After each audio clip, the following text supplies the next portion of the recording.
about the whole idea of the drunken Indian. Without them, we wouldn't be here today, the native peoples. I mean, that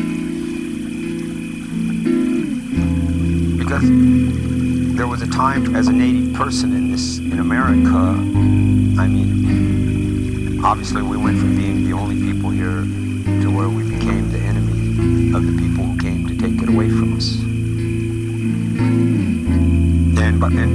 And this is what genocide, manifest destiny was all about. So we had that experience. And then by the 1900s, by the beginning of the 1900s, pretty much we had all been confined and contained into reservations or whatever, and then taken off into the educational religious systems as children, taken away. And as that was happening, taking the children away, we couldn't be who we were anymore. Indian. We couldn't be Indians. We needed to be white. So here we were, historically speaking, in a situation where we couldn't be who we were, and we didn't want to be, right? Who our oppressor wanted us to be.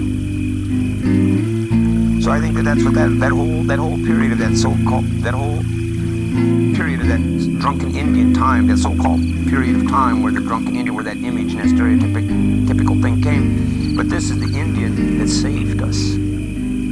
Because this is the Indian that said, I'm not going to, you won't, I can't be who I am, and I'm not going to be who you tell me to be. So I'll just be nothing. I'll be something else. I'll just do my time and get through it. I'll erase the pain, and I'll just do what I have to get through it. But I will not become you. And really, I think that, and